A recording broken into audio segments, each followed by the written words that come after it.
Following the War of 1812, the United States felt invigorated after it fended off the British for a second time. The future seemed bright, and the subsequent decade became known as the Era of Good Feelings. The 1820s ushered in optimism.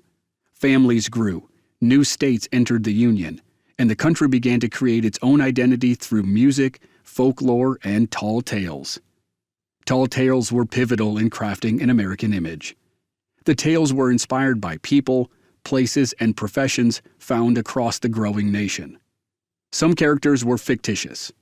Others were real people whose stories were embellished or entirely fictionalized.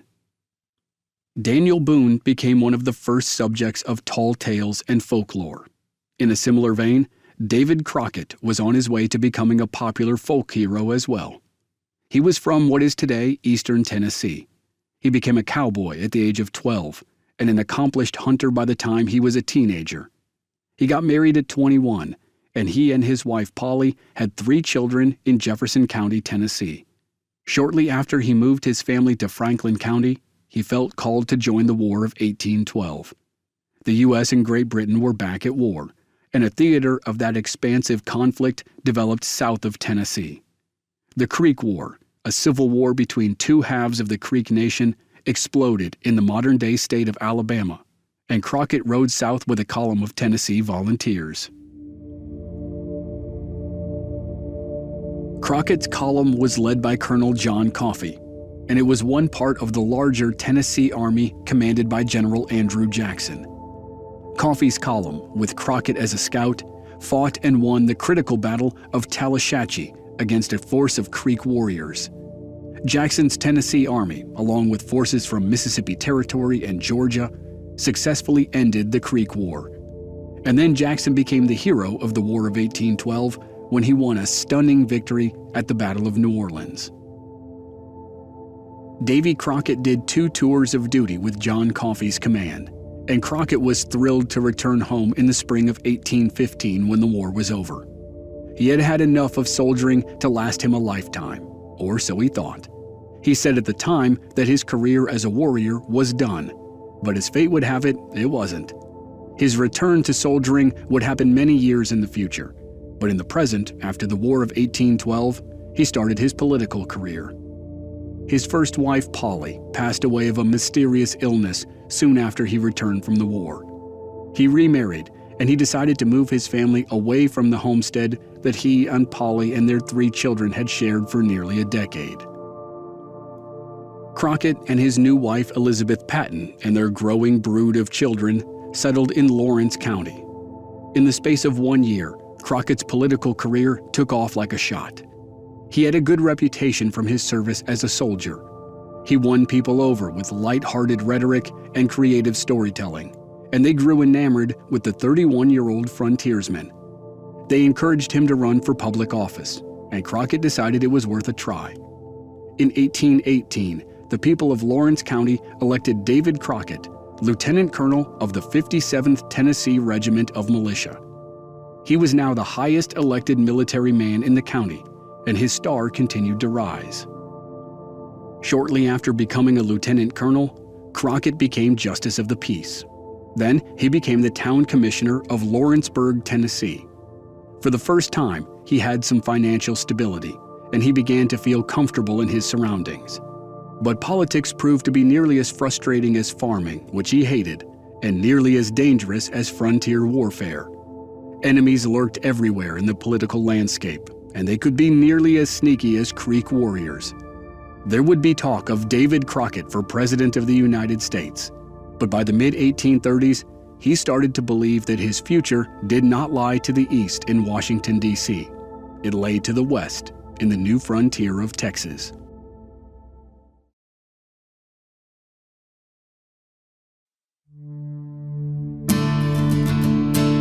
From Black Barrel Media, this is an American Frontier series on legends of the Old West. I'm your host, Chris Wimmer, and this season we're telling the stories of 2 of America's most famous frontiersmen, Daniel Boone and Davy Crockett.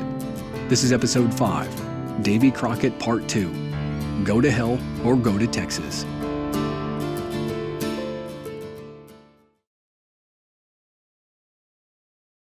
After 3 years in local politics in Lawrence County, David Crockett was ready for a bigger challenge.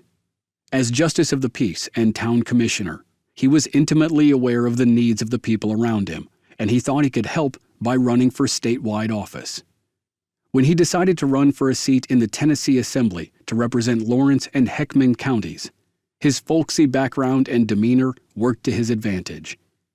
Instead of delivering long, boring speeches, he told campfire stories and made crowds roar at his self-deprecating jokes. He shared his tobacco and whiskey with folks in the crowd, which was a surefire way to win the hearts of the people. In Heckman County, he went out with the people on a massive and successful squirrel hunt. And in August 1821, it paid off. David Crockett won his election and became a member of the Tennessee legislature. That same month, while Crockett campaigned in Tennessee, an important meeting happened in San Antonio, Texas. It was unknown to virtually everyone in the U.S., but like a pebble thrown into a lake, it would have ripple effects far beyond its size and initial consequence. A 28-year-old land surveyor named Stephen F. Austin met with an official from the brand new country of Mexico to discuss an agreement to bring the first 300 American families to the province of Tejas.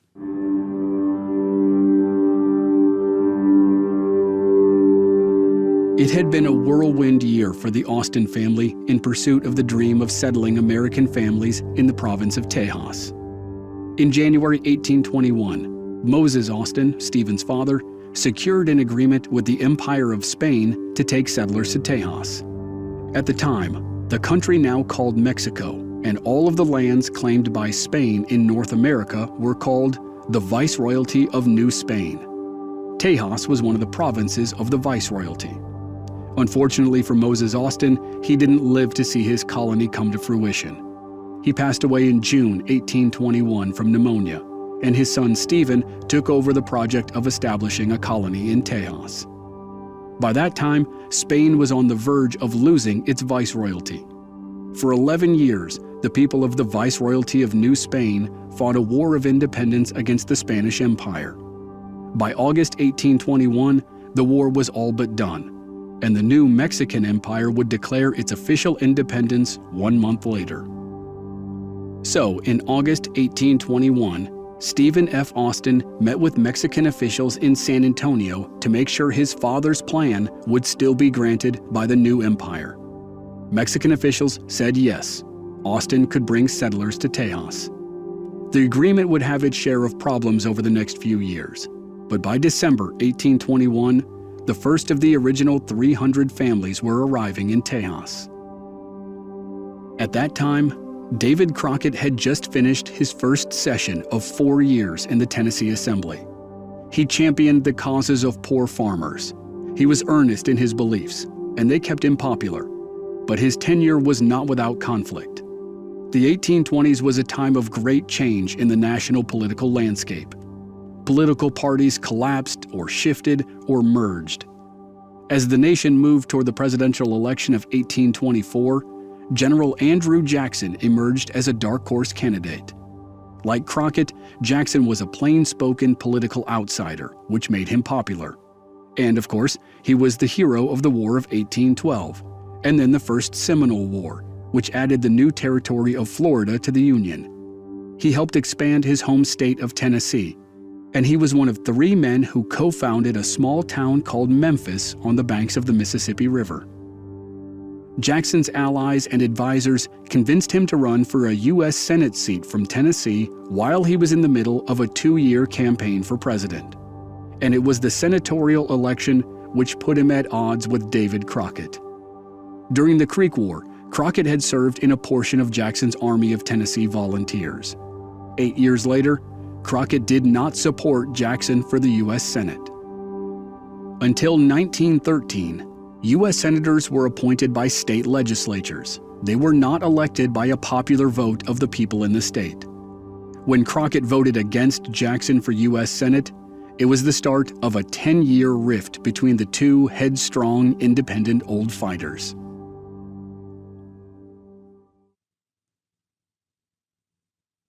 The Tennessee legislature appointed Andrew Jackson to the Senate seat, and he began serving in the U.S. Senate while he ran for president.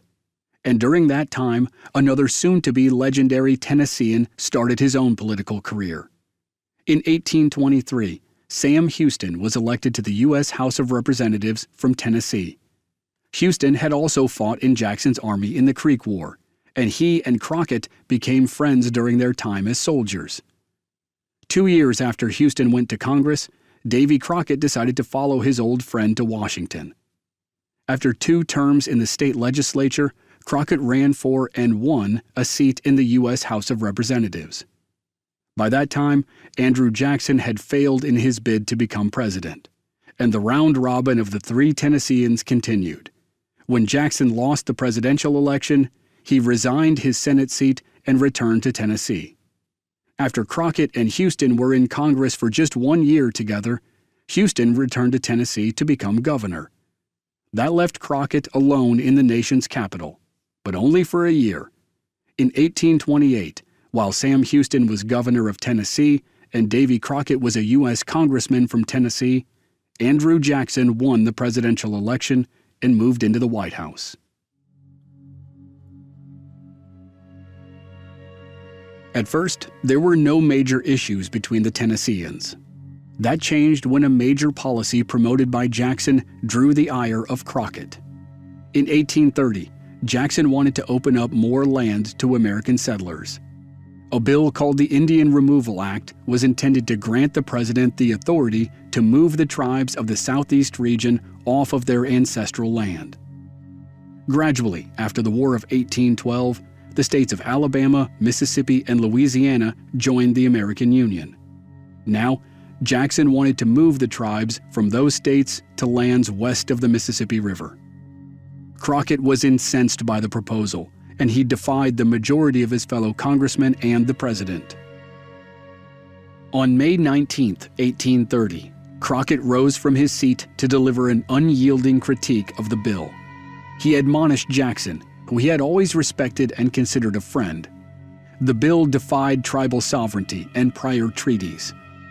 In a letter, Crockett also admitted that he feared a federal government which had the strength to uproot people and trample their liberty. Crockett's bold opposition won some supporters, but not enough. Both houses of Congress voted in favor of the bill, and Jackson signed it into law. In what became known as the Trail of Tears, members of 18 tribes were forced to relocate to present-day Oklahoma. Over the next 20 years, an estimated 100,000 people were forcibly moved from the east to the west, and tens of thousands died along the way.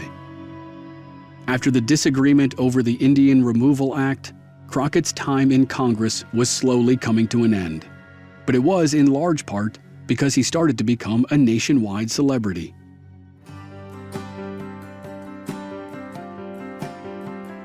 In 1831, a writer named James Kirk Paulding wrote a play called The Lion of the West. The main character was inspired by Davy Crockett, and the actor who played the role wore a coonskin cap on stage during the performance. That was how the coonskin cap became forever associated with Davy Crockett. Crockett and other frontiersmen definitely wore caps made from raccoon hides, but it was the play which created the everlasting image. 4 years later, a series of books called the Crockett Almanacs spread Crockett's name farther than the play. Many of the books featured stories about Crockett which were similar to outlandish stories of dime novels. They portrayed Davy Crockett as a coonskin cap-wearing backwoods Superman. He wrangled an alligator and rode it like a horse. He fought giant rattlesnakes and giant panthers. He could chop down a tree with the single swing of an axe.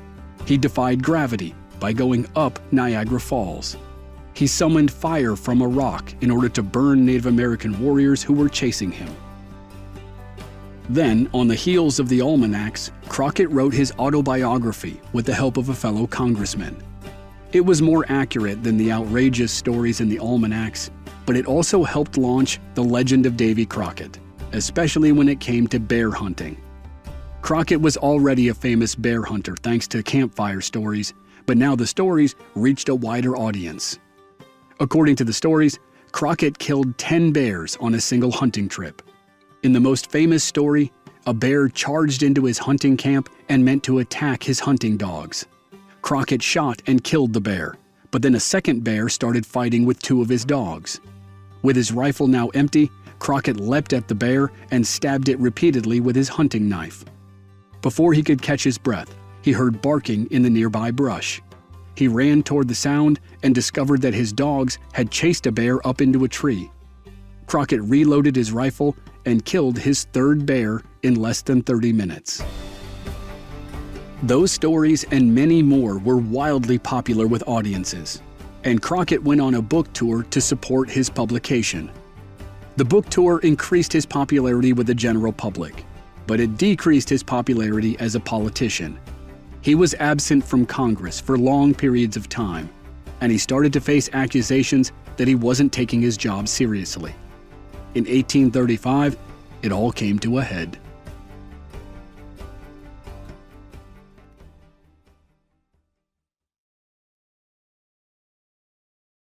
David Crockett's final 8 months in Congress began with a harrowing experience on the steps of the United States Capitol.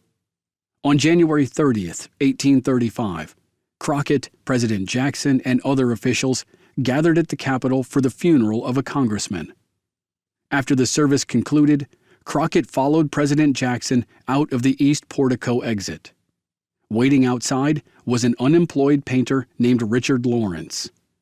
As President Jackson walked out of the building, Lawrence approached. Lawrence pulled a pistol from behind his back, aimed it at the president, and pulled the trigger. The gun misfired, but Lawrence had a pistol in his other hand as well. Jackson raised his walking cane to hit Lawrence, but Lawrence pulled the trigger before the president could land a blow. Miraculously, the second pistol also misfired. Before Lawrence could lunge at Jackson, Crockett lowered his shoulder and rammed the would-be assassin. Crockett knocked Richard Lawrence to the ground and subdued him with the help of a naval lieutenant. When Lawrence was in custody, everyone breathed a sigh of relief. It was the first attempted assassination of a president, and it had somehow failed despite the fact that both guns were found later to be clean and in good working order. Helping the president did not turn out to be political salvation for David Crockett. Crockett faced a serious opponent during his re-election bid in August 1835, and his opponent was an ally of President Jackson. Crockett had criticized Jackson too often, and Jackson was determined to see Crockett lose. But even as it seemed highly possible that Crockett might lose his congressional seat in 1835, many in the relatively new Whig political party wanted David Crockett to be a presidential candidate in 1836. Crockett didn't dismiss the idea, but he had a congressional election to win first. At the same time, he seemed to know that the deck was stacked against him. And he, like many Americans, had been hearing a lot about Texas.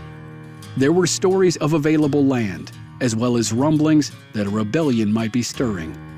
Crockett's old friend, Sam Houston, had been in Texas for more than 2 years, following a series of wild events in his personal and political life. Houston had been elected governor of Tennessee in 1827. He got married in 1829, but his marriage fell apart after just a few months. He was devastated and sank into deep depression. He resigned as governor that same year and went to live with his friends in the Cherokee Nation. He drank heavily for the better part of 3 years, until he decided to go to Texas at the end of 1832. By that time, the original 300 American families who had been allowed to settle in the Mexican province of Tejas had grown to more than 3,000. 2.5 years later, it looked increasingly like the people of Texas wanted to break away from Mexico and form their own republic. In the summer of 1835, in the run-up to Election Day in August, Crockett must have known that there was a decent chance he would lose. He had started talking openly about the possibility of moving to Texas if he lost the election, and then it happened. On Election Day in August 1835, he lost his congressional seat to President Jackson's ally, Adam Huntsman. David Crockett remained a man of his word. He did not end up entering the presidential race of 1836, but he did chart a course for Texas. In the spring of 1836, a short article appeared in newspapers courtesy of the Louisville Journal. The article repeated a story which Crockett reportedly told to a group of people in Nacogdoches, Texas. By way of introducing himself to the group, he explained how he came to be in their town. He said that while he was campaigning for re-election in the summer of 1835, he told the people of his district, quote, "If they saw fit to re-elect me, I would serve them as faithfully as I had done. But if not, they might go to hell and I would go to Texas."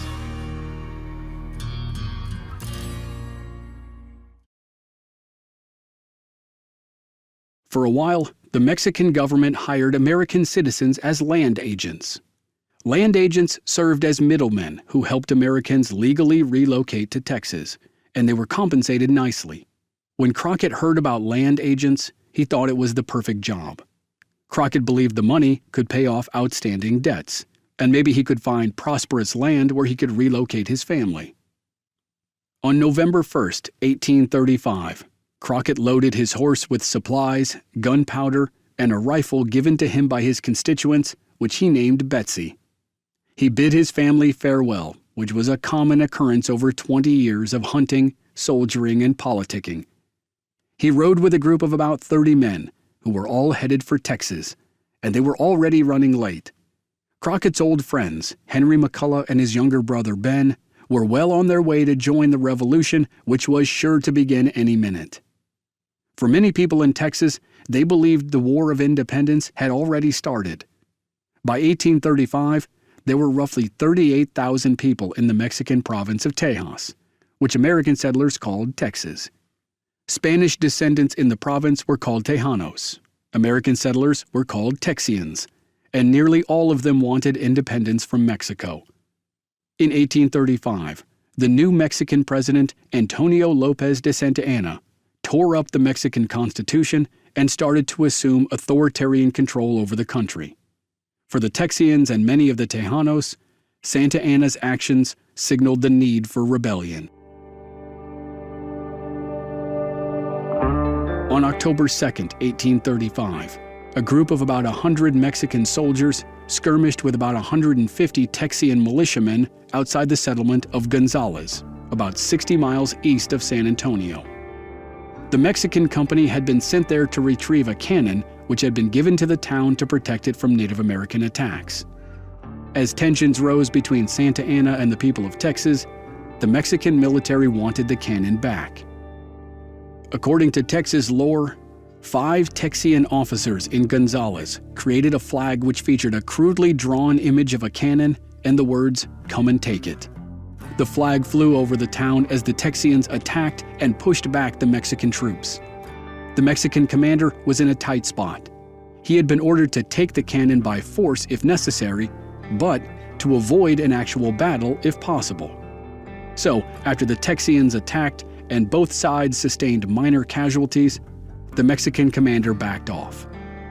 The Battle of Gonzales, as the skirmish was called, signaled the true beginning of the Texas Revolution.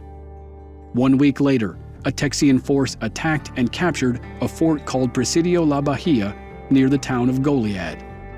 The Texians had momentum, and Stephen F. Austin, commander-in-chief of the Texian force, coordinated a move against the most important city in South Texas, San Antonio de Bejar.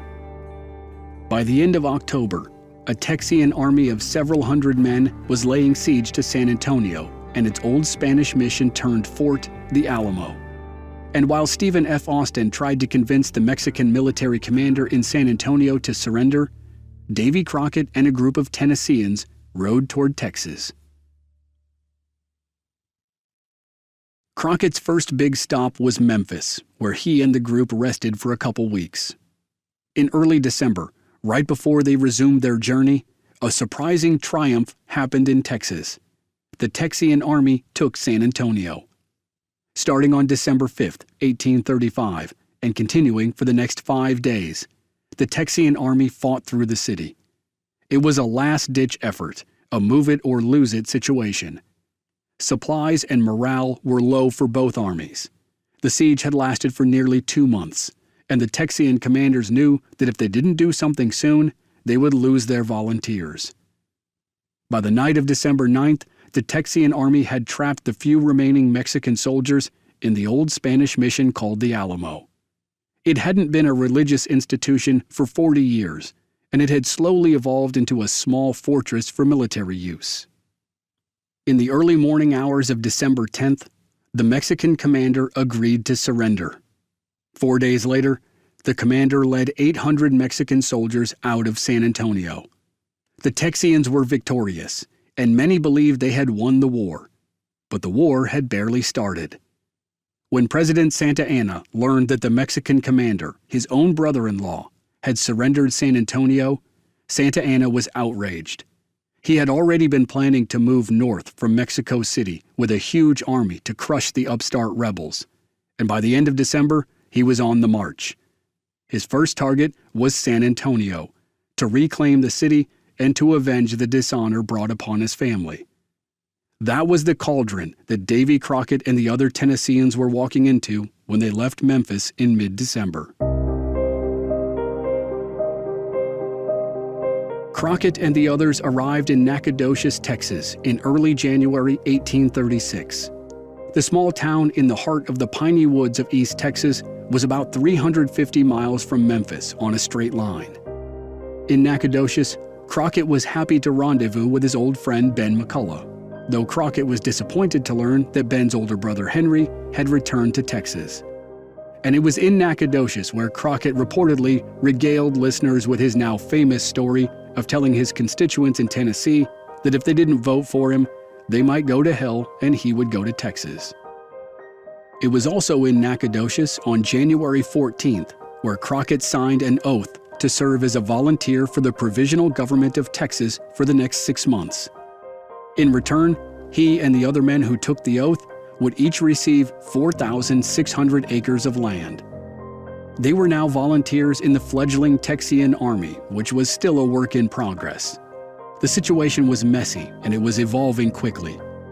Stephen F. Austin had been commanding volunteers who were already fighting, but the Provisional Government of Texas had named Sam Houston to the role of Commander-in-Chief of the Texian Army. The problem was, a formal army didn't exist. Houston was trying to build one, but until he didn't have any real military power.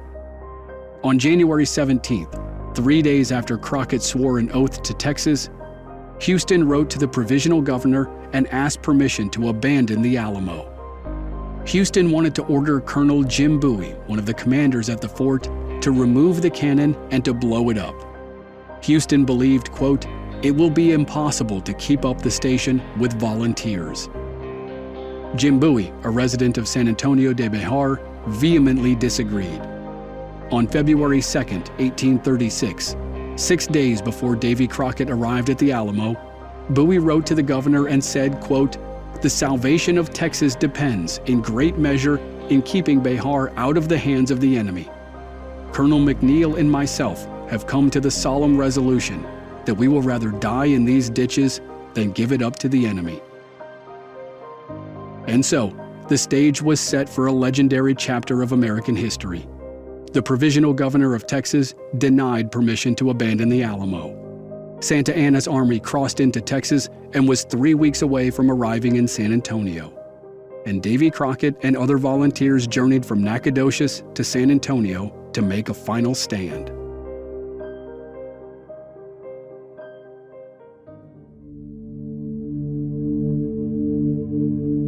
Next time on Legends of the Old West, Davy Crockett and his company arrive at the Alamo and prepare for battle. 2 weeks later, Santa Anna and his army occupy San Antonio and begin a 13-day siege of the old Spanish fort. Crockett leads daring missions to find reinforcements, but in the end, less than 300 defenders will have to battle as many as 2,000 Mexican soldiers.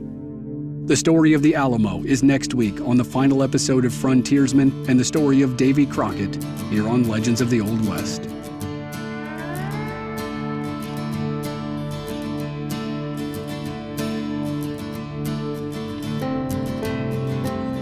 Members of our Black Barrel Plus program receive each new season to binge all at once with no commercials, as well as exclusive bonus episodes. Sign up now through the link in the show notes or on our website, blackbarrelmedia.com, or subscribe directly on Apple Podcasts through the podcast show page. This series was written and researched by Michael Meglish. It was produced by Joe Guerra.